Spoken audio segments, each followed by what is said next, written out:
여러분이 경제 독립을 이루는 그날까지 함께 하겠습니다. 안녕하세요. 3일 경제 독립TV입니다. 내 청약 통장 이율 6년째 1.8% 초저금리를 유지하고 있는데요. 불이익 금액만 1,000만원, 2,000만원, 3,000만원 되시는 분들 속이 타들어갑니다. 그런데 반가운 소식이 날아들었는데요. 이런 청약 통장 이율 4%대 빅스텝 가능성이 커지고 있다고 합니다. 아울러서 내 청약 통장 필요 없는 경우도 있는데요. 자, 이럴 경우 과연 청약 통장을 해약하는 게 맞을지 많은 분들이 헷갈리실 겁니다. 그래서 제가 영상을 준비했는데요. 청약 통장을 유지해야 될지 해약해야 될지 또 앞으로 4% 금리는 언제 올라갈지 궁금하신 분들은 영상 끝까지 함께 해주세요.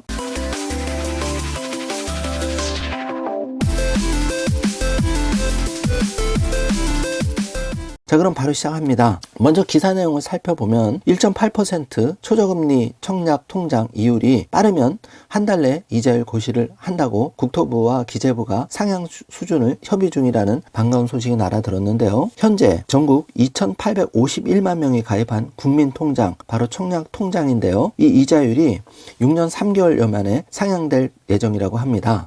기준금리 3% 상승과 연동해서 과거에 4%대로 빅스텝을 밟을 수 있을지 벌써부터 초미의 관심이 모아지고 있는데요. 19일 주무부처인 국토교통부 또 기획재정부는 청약통장, 여기에는 주택 청약 종합저축, 또 청약저축, 청약부금, 청약예금 포함해서 말씀드리는 건데요. 여기에 예금 금리를 높이기로 방침을 정했다는 반가운 소식입니다.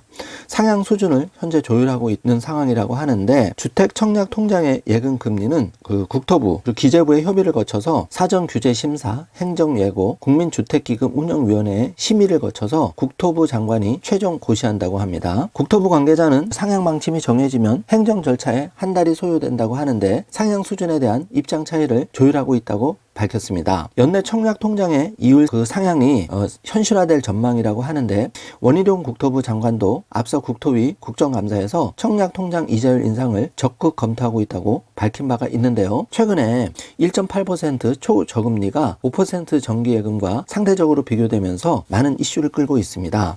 자, 40년간 청약 통장 이자율 추이를 보고 계신데요. 자, 하단을 참조해 주시면 2016년 8월 12일부터 2020년 현재까지 1.8% 초저금리를 유지하고 있습니다.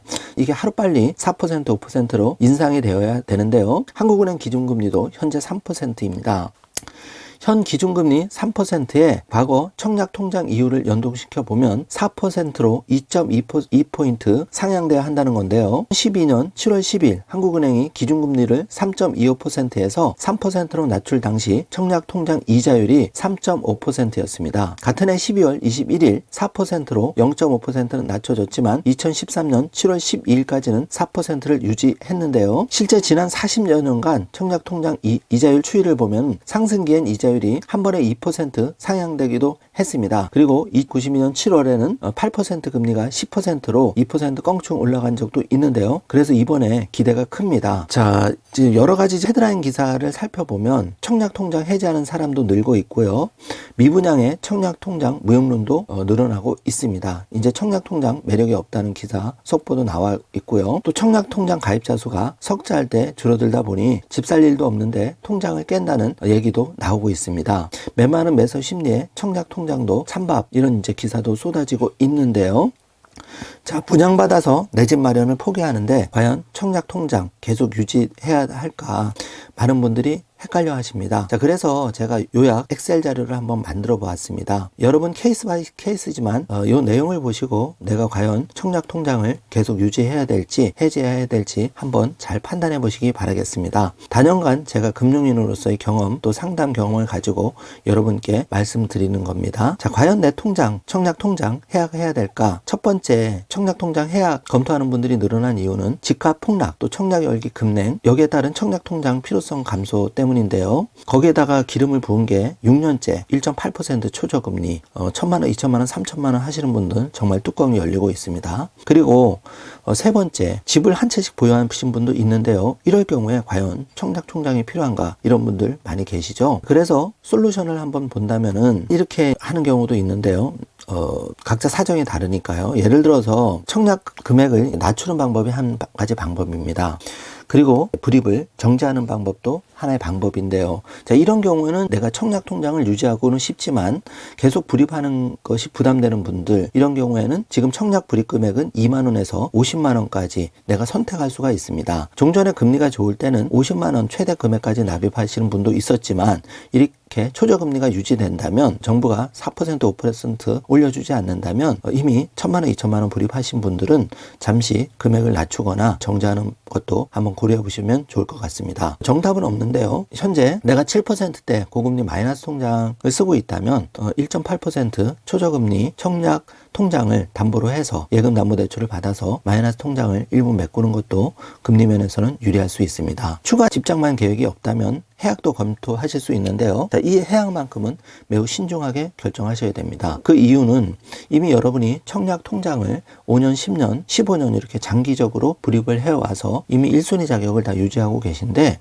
이걸 해약하면 한 번에 청약 통장이 없어지는 겁니다. 그래서 내 집 마련 기회가 사라질 수도 있기 때문에 잘 생각하셔야 되는데요. 그런데 집이 한 채 두 채 있고 지금 연세가 많으시다면 굳이 청약 통장을 유지하실 필요는 없다는 분들도 상당히 많으시죠. 이런 경우는 해약도 검토해 볼 수가 있습니다. 자, 그러면 청약 통장을 해지하지 않고 내가 청약 통장을 활용해서 지렛대로 활용해서 선택할 수 있는 것들도 상당히 많이 있는데요. 자, 첫 번째 ISA 정기예금 통장을 만들어 놓는 겁니다. 최대 6천만 원 불입이 가능하고 200만 원까지 비과세가 되면서 또 초과되는 금액은 현재 15.4% 이자 소득세 떼는 것보다 9%로 분리과세가 되기 때문에 이 부분이 훨씬 유리합니다. 그래서 ISA 정기예금 통장은 지금 1.8% 청약 통장을 담보대출 받으시든 아니면은 기존에 종잣돈을 가지고 하시든 반드시 만들어 놓으신 게 유리하고요. 자, 당연히 7% 고금리 대출 마이너스 통장이나 집장만 할 때 주택담보대출을 받으셨다면 청약 통장을 통한 예금담보대출을 받으셔서 이 마이너스 통장을 메꾸는 것도 적극 검토해 주시면 많이 도움이 되실 것 같습니다. 자, 세 번째는 월 불입금액을 정지하고 또 월 불입금액을 조정해서, 자, 이건 꿀팁인데요. 이 자녀한테 청약 통장을 만들어주는 겁니다. 청약 통장은 가장 큰 매력이 오랫동안 불입을 하시면 순위에서 유리합니다. 자녀가 미성년자 자녀도 있고 성년 자녀도 있을 텐데요. 무조건 1인 1통장을 만들어 주시는 게 유리합니다. 근데 아직까지 청약 통장을 만들어 주시지 않은 분이 많은데요. 자, 이런 분들은 방송 보시고 단돈 2만 원짜리 최저 금액이라도 아니면 10만 원이면 제일 좋고요. 10만 원이라도 이 주택 청약 통장을 꼭 자녀 명의로 만들어 주시길 바라겠습니다. 결론적으로 정리를 해보자면 지금처럼 5% 고금리가 유지되는 상황이고 내 청약 통장의 금리가 1.8%대 저금리를 유지한다면 그 고민해 봐야 될 것이, 첫 번째, 집이 없다면은 청약 통장의 해약보다는 청약 통장을 유지하는 게 당연히 유리한데, 집이 있고 금리 때문에 유지하고 나이가 많으시다면, 그리고 과거에 금리가 높아서 재테크 수단으로 청약 통장을 활용하셨다면 해약을 적극적으로 검토하셔야 되고요. 자, 결론은 내 상황에 맞춰 생각해 보시자는 겁니다. 아무런 액션을 취하지 않는 것보다는 나의 상황에 맞게 케이스 바이 케이스로 청약 통장 예금 담보 대출을 받으시건 아니면 ISA 정기예금 통장을 신규 개설하시던 마이너스 통장을 메꾸시던 또 내 자녀에 대한 청약 통장을 하나 만들어 주시던, 어쨌든 가만히 있는 것보다는 이렇게 고민해 보시고 행동하시는 것이 유리하다는 것을 말씀드립니다. 자, 정리해 보겠습니다. 내 청약 통장 해약할까 고민되신 분들이라면 나는 이렇게 한다를 꼼꼼히 검토를 해 보시길 바라겠습니다. 자, 아울러서 지난 영상 많은 분들이 애청을 해주셔서 감사를 드리고요. 60만 명 이상 많이 보셨는데 제가 관련 영상 링크로 달아드리겠습니다. 개별적으로 거기에 설명이 들어있기 때문에 그걸 보시길 바라고요. 자, 정리된 후를 보여드리면은 지금 청약 통장 예금 활용한 마이너스 통장 사용법이라든지 은행 창구에 가서 ISA 정기예금 가입해 주세요. 또 옆에 은행보다 좀 더 금리 주세요. 이런 화법 꼭 두 가지만 잘 챙기셔도 여러분한테 큰 도움이 되실 거고요. 자녀한테 그 청약 통장을 만들어 주신다면 지금 3%대 그래도 중간금리 정도의 우대형 주택 청약 종합 통장도 있기 때문에 이 부분을 잘 활용해 주시기 바라겠습니다. 자, 오늘은 내 청약 통장 화가 나서 당장 해약할까 상담하러 오시는 분도 많으신데요. 한번 해약하면 청약 통장은 되돌릴 수가 없습니다. 그래서 현명하게 나의 경우를 따져봐서 해서 꼭 해약하지 않더라도 다양한 케이스로 내가 활용하는 방법이 있기 때문에 그 방법을 좀 말씀드렸고요. 여러분이 다양한 댓글로, 좋은 댓글로 여러분의 사정 또 이런 거를 댓글로 달아주신다면 제가 힘닿는 데까지 답글을 달아드리겠습니다. 그리고 여러분이 또 좋은 의견을 댓글을 보시고 나름대로 본인의 케이스에 맞는 댓글을 공유해 주신다면 많은 분들이 서로 도움이 되실 것 같습니다. 오늘 영상이 여러분께 조금이라도 도움이 되셨다면 좋아요, 구독, 알림 설정 부탁드리겠습니다. 영상 시청해 주셔서 감사합니다.